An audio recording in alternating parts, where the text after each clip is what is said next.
Hello दोस्तों, आज हम लोग जो बीएसएनएल में डायरेक्टर सीएफए का जो रिव्यू मीटिंग हुआ उसके ऊपर जो एसएलए पेनल्टी है उसके बारे में डिस्कस करेंगे। एसएलए पेनल्टी क्या होता है कि जो भी कस्टमर फॉल्ट होता है या ओएलटी फॉल्ट होता है, अगर टीआईपी के वजह से होगा तो उसके लिए रेवेन्यू जो मिलता है उसका एक परसेंटेज काटा जाएगा। कितना काटा जाएगा उसके बारे में हम लोग डिस्कस करेंगे। ये जो पीपीटी में तैयार हुआ है तो इसका जो रेवेन्यू डिडक्शन है ये 3 किस्म से होगा: ओएलटी, अवेलेबिलिटी, एफटीटीएच फॉल्ट और कस्टमर फीडबैक।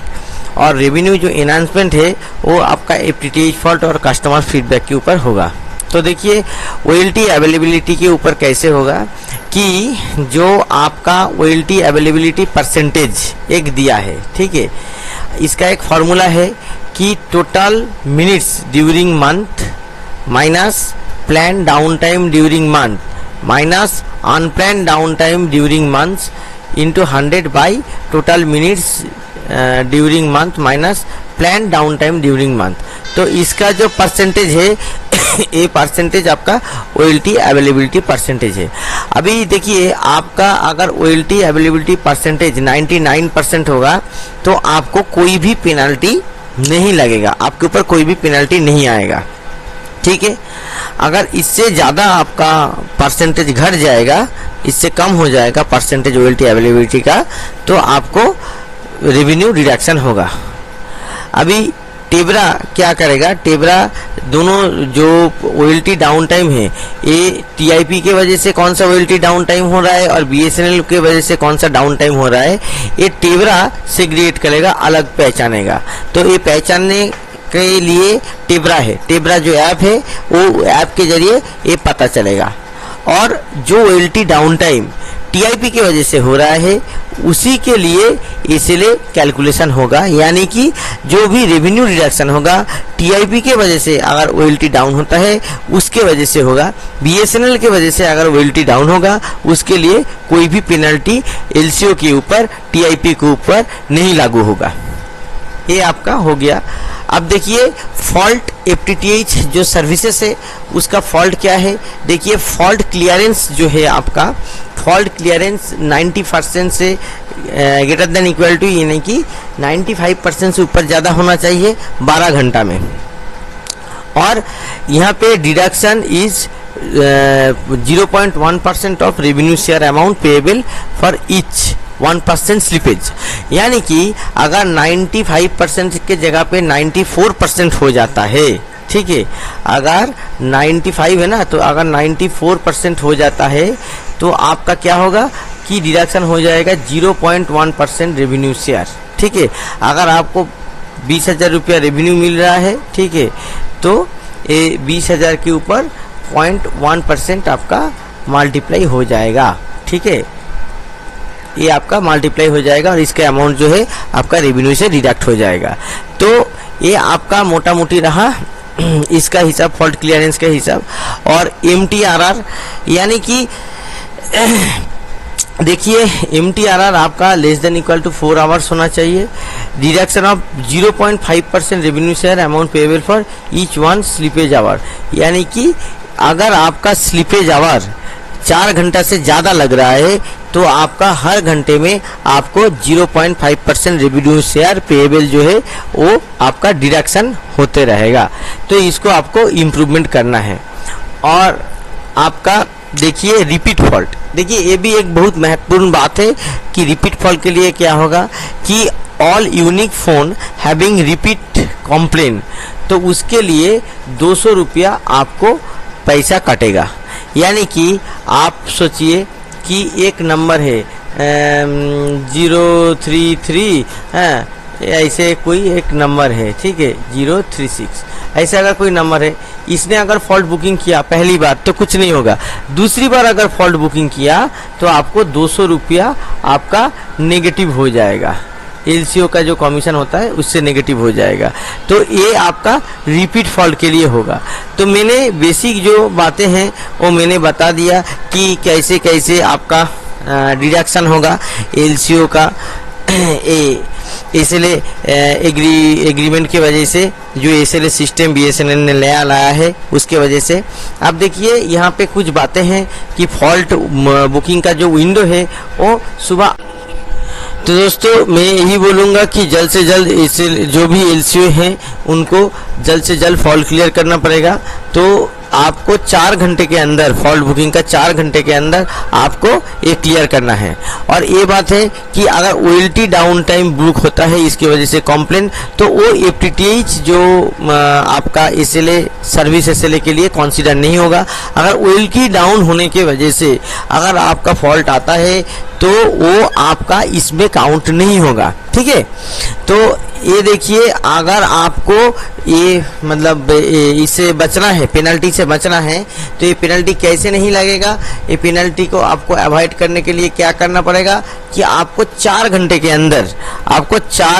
अंदर, आपको ये जो फॉल्ट है ये रिस्टोर करना पड़ेगा। यानी कि फॉल्ट जब बुक होता है तो आपको सुबह 8 बजे से शाम 6 बजे तक आपको फॉल्ट को मॉनिटर करते रहना है और हर 1-2 घंटे में मॉनिटर करना है और उसके हिसाब से आपको रिस्टोर कर लेना है। और एक चीज़ दोस्तों देखिए, ये जो आपको शाम 6 बजे तक, तो शाम 6 बजे के बाद अगर आप एक बार देख लेंगे तो आपको नेक्स्ट दिन का प्लानिंग पे भी आसानी होगा। तो नेक्स्ट दिन आप प्लानिंग कर सकते हैं और जल्द से जल्द 8 बजे के बाद ही इसको रिस्टोर करने का कोशिश कीजिए।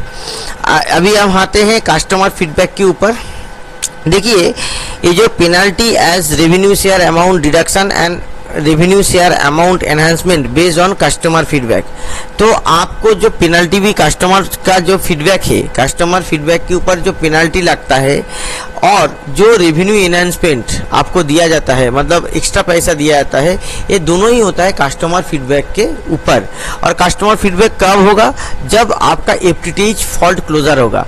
एफटीटीएच फॉल्ट क्लोजर के टाइम पे अगर कस्टमर अच्छा फीडबैक देगा तो आपको आपका रेवेन्यू एनहांसमेंट भी हो सकता है। तो कस्टमर फीडबैक आपका होता है 10 रिस्पॉन्स, ठीक है, यहाँ पे 10 रिस्पॉन्स होता है। और देखिए, अगर ग्रेटर देन 30% है, ग्रेटर देन 30% आपका टारगेट है और डिडक्शन फॉर लेस देन 20% आपका होगा। तो अगर 20% से कम हो जाता है तो आपका 0.5% करके आपका स्लिपेज होगा। तो अगर आपका 20% से कम हो गया तो 0.5% होगा। फिर अगर 10% से कम हो गया आपको, तो आपका 1% हो जाएगा। ऐसे करके आपका स्लिपेज होगा, यानी कि पेनल्टी लगते रहेगा। अगर जो टारगेट रेटिंग है, टारगेट रेटिंग से अगर आपका इनहेंसमेंट होगा, अगर अच्छा रेटिंग मिलेगा तो आपको 3% आपको स्कोर मिलेगा, up to 3% based on score. तो आपको 3% एनहांसमेंट में भी यहाँ पे मिल सकता है। तो आप लोग कोशिश कीजिए कि कस्टमर का जो फॉल्ट क्लोजर के टाइम पे कस्टमर से अच्छा फीडबैक लेने के लिए। नेक्स्ट पे आते हैं, यहाँ पे जो consideration of OLT fault under BSNL and TIP partner by टेब्रा ऐप एपीआई। तो यहाँ पे आपका बोला गया है कौन सा किसका जिम्मेवारी है, ये आप लोग देख लीजिए। और कौन सा पार्टनर का जिम्मेदारी है ये भी देख लीजिए। ये जो सब है ये सब पार्टनर का, टीआईपी यानी कि पार्टनर एलसीओ का जिम्मेदारी है। ये सब के लिए एलसीओ लायबल है, ठीक है। तो ये सब फॉल्ट अगर टेब्रा में दिखाएगा तो इसके लिए एलसीओ जिम्मेदार है। अगर ये सब फॉल्ट दिखाएगा तो इसके लिए बीएसएनएल जिम्मेदार है। तो एलसीओ के लिए ही ज़्यादा जिम्मेवारी यहाँ पे दिया गया है।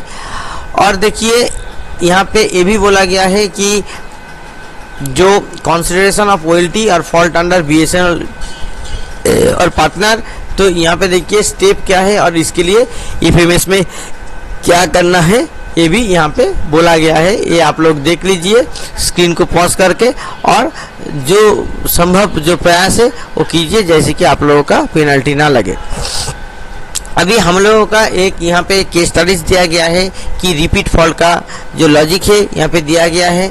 तो देखिए, परसेंटेज ऑफ रिपीट फॉल्ट को यहाँ पे x माना गया है और unique repeat fault divided by total unique faults.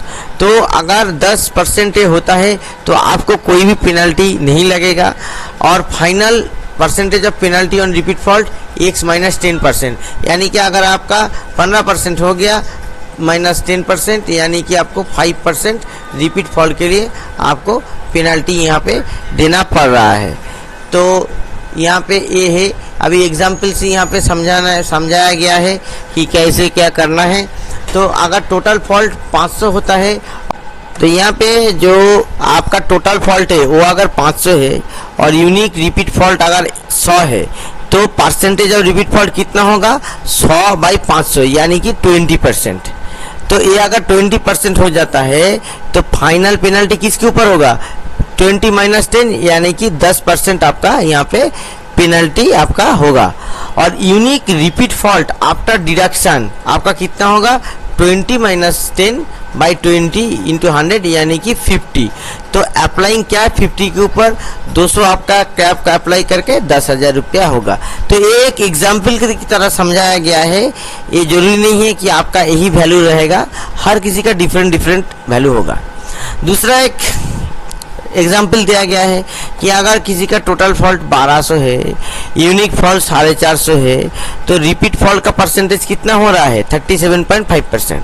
अभी फाइनल पेनल्टी कितना होगा, 37.5 - 10%। जैसे मैंने बोला कि 10% हमेशा घटाना है, तो 27.5%। अभी unique repeat fault after deduction कितना होगा, 37.5 - 10 यानी कि 27.5% बाई 37.5 × 450 रिपीट फॉल्ट था तो आपको 330 हो गया। तो यहाँ पे 330 के ऊपर आपको 200 करके आपका होगा। 200 क्यों होगा, मैंने बोला कि आपका यूनिक फॉल्ट के लिए 200 रुपया आपका होगा, ठीक है। तो आपको इतना ज़्यादा आपका यहाँ पे पेनल्टी का व्यवस्था है, ये चीज़ अच्छे से समझ लीजिए, जैसे कि आपको पेनल्टी ना देना पड़े। तो ये चीज़ अगर समझेंगे तो आप लोगों का ही आसानी होगा, सभी एलसीओ का आसानी होगा। तो देखिए यहाँ पे जनवरी से जून तक एक दिया गया है, मतलब वो लोग कैलकुलेशन करने के लिए किया है। तो ये सब आपका ऑटोमेटिकली कैलकुलेट होता है, ठीक है। और यहाँ पे कुछ Q&As भी है, मतलब कि कोई क्वेश्चन और आंसर, ये लोग अगर कोई क्वेश्चन होता है तो कैसे कि OLT डाउन टाइम कैसे कंसीडर किया जाएगा। तो देखिए OLT का जो डाउन टाइम है वो आपका पावर इश्यूज इंक्लूडेड है। All OLT are down due to BSNL reasons are excluded. BSNL की वजह से अगर कोई भी होता है तो सभी एक्सक्लूडेड है, अगर TIP की वजह से होता है तो इंक्लूडेड है। Revenue share reduction automatically deducted from commission होगा, हाँ, जुलाई 2025 के बाद से आपका ऑटोमेटिकली ये होगा। और जून से जो जुलाई पीरियड तक है उसको मैनुअली ये लोग जो भी अकाउंट सेक्शन है, TR सेक्शन है, वो लोग प्रोसेस करेंगे। और OLT अगर डाउन है तो कंप्लेन जो बुक होता है तो वो क्या एक्सक्लूडेड होगा।